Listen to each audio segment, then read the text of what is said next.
Tashi, originaire du village de Xueba dans le district de Milin à Ningxi, au sein de la région autonome du Tibet, exerce la fonction de conducteur d'engin de chantier pour la construction du tunnel de Milin de la ligne ferroviaire Lhasa-Ningxi depuis déjà 3 ans.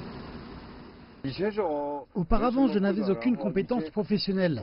En juillet 2015, je suis arrivé sur le chantier du chemin de fer pour apprendre à utiliser la pelleteuse. En l'espace de 3 ans, je sais désormais parfaitement faire fonctionner la machine. Après le commencement de la construction de la ligne ferroviaire, les villageois ont acheté des équipements, dont des pelleteuses, pour travailler sur le chantier.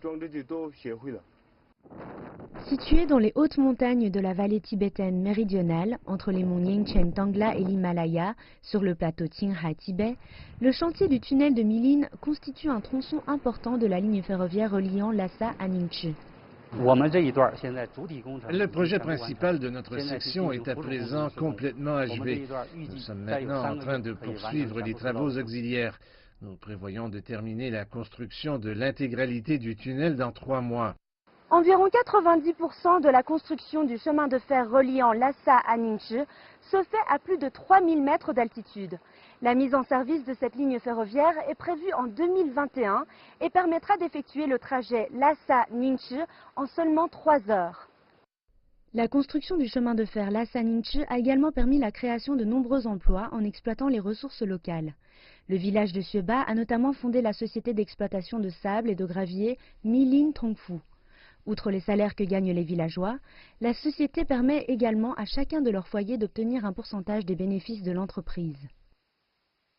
Notre entreprise a été créée en 2015 grâce à la politique de l'État et à l'aide fournie par la Société du chemin de fer CRCC. Sa principale fonction est de fournir les matières premières à la société China Railway 17 Bureau Group. En travaillant ici, les villageois les plus défavorisés peuvent toucher un salaire mensuel de 900 $. Chacun des habitants du village est actionnaire de cette société.